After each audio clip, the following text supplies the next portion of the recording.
सर्दियां शुरू हो गई थी और कावेरी के घर पर एक भी रजाई नहीं थी। कावेरी के 3 लड़के और 2 लड़कियां थी। कावेरी का पति भी पूरा दिन घर में पड़ा रहता और जो भी पैसे कमाता रोज की रोज शराब में खर्च कर देता।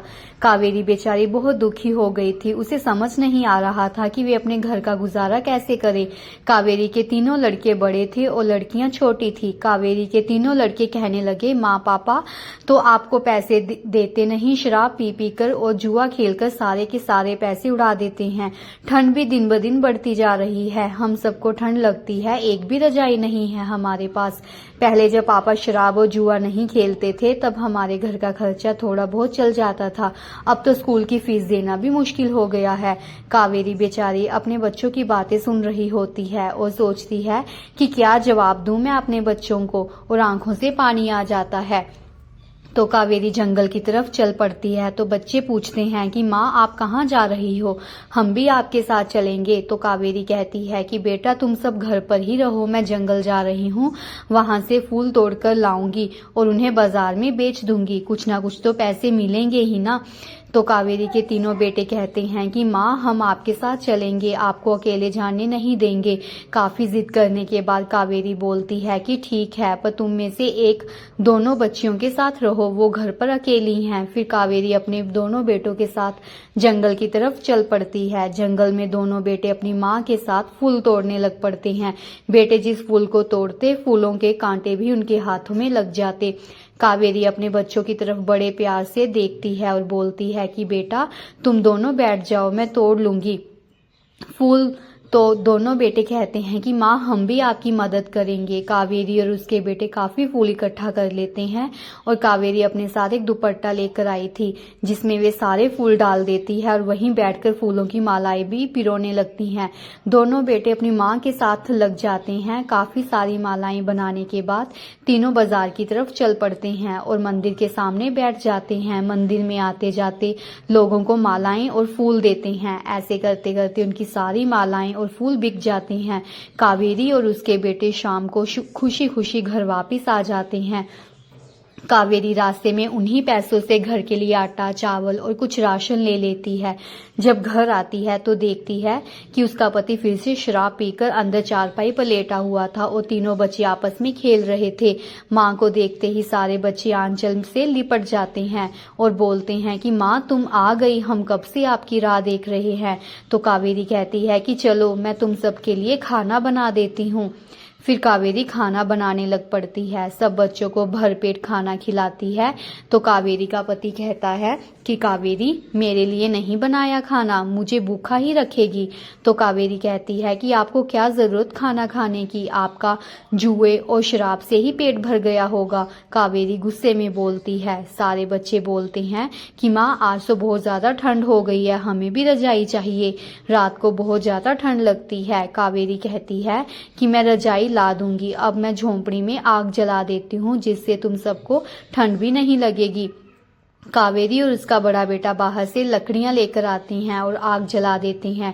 आग के कारण थोड़ी ठंड कम हो जाती है और कावेरी सारे बच्चों के ऊपर चादर ओढ़ देती है और खुद एक कोने में बैठी रहती है और सोचती रहती है कि अब रजाई के लिए इतने पैसे कहाँ से लाऊं। ऐसे सोचते सोचते रात निकल जाती है। कावेरी सुबह जल्दी उठ जाती है और बच्चों के लिए खाना बना देती है और जैसे ही सारे बच्चे स्कूल जाने के लिए तैयार हो जाते हैं तो कावेरी कहती है कि बेटा मैंने तुम सब बच्चों के लिए दोपहर का खाना बना दिया है और मैं जंगल जा रही हूँ, आने में मुझे शाम हो जाएगी। तो सारे बच्चे बोलते हैं कि ठीक है माँ, अपना ध्यान रखना।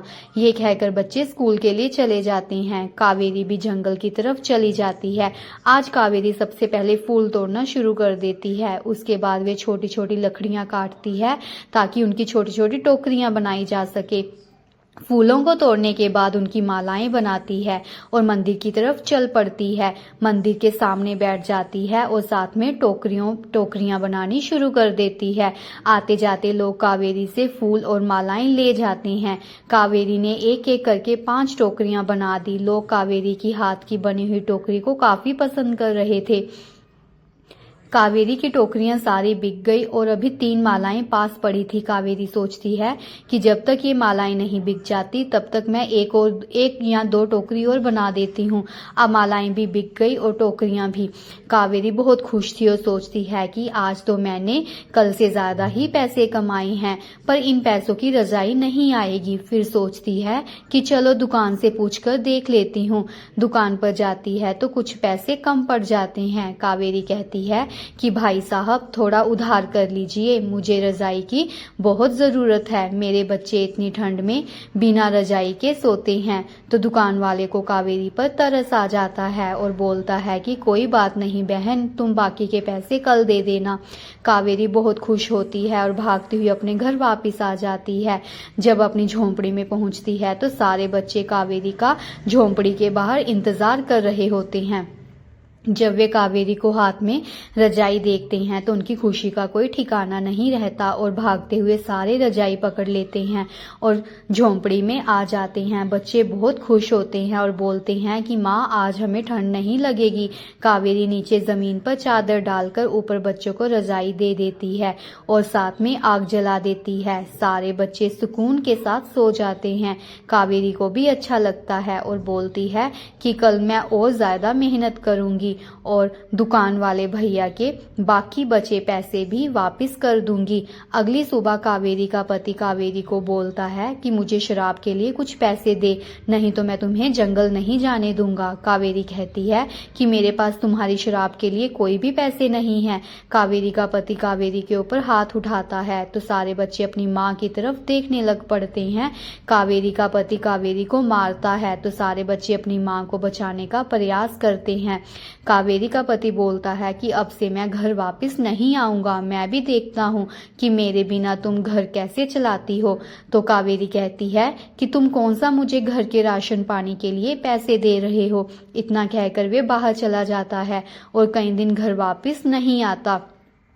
कावेरी अपने पति की रोज रोज की हरकतों से तंग आ चुकी थी। कावेरी जंगल में जाती है, फूलों और लकड़ियों के अलावा बहुत सारी मिट्टी लाती है।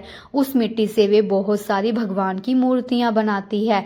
कावेरी के पास जो पैसे बचे थे उनके रंग खरीद लेती है और बोलती है कि भाई साहब के पैसे कल दे दूंगी। रात को आकर वे मिट्टी की मूर्तियां बनाती है और सुबह जल्दी उठती है और देखती है कि मूर्तियां तो बिल्कुल सूख गई हैं। फिर उन पर रंग भरने लगती है। सारा सामान इकट्ठा करके वे एक बहुत बड़ी टोकरी लेती है और उसमें सारा सामान इकट्ठा करके मंदिर की तरफ चल पड़ती है। शाम को आते आते उसका सारा सामान बिक जाता है और वे दुकान वाले भाई साहब को उनके पैसे वापस कर देती है और एक और रजाई खरीद लेती है। रात को जब झोंपड़ी में वापस आती है तो बच्चे और भी ज्यादा खुश हो जाते हैं। अब कावेरी ने अपने पति के बिना घर चलाना सीख लिया था। रात का खाना बनाकर सारे बच्चों को भरपेट खाना खिलाकर खुद भी खाना खाती है और अपने बच्चों के साथ खुशी खुशी रजाई लेकर सो जाती है। तो फ्रेंड्स, अगर आपको मेरी कहानी अच्छी लगे तो प्लीज चैनल को लाइक, सब्सक्राइब, शेयर और कमेंट जरूर कीजिएगा। सब्सक्राइब करना मत भूलिएगा। धन्यवाद।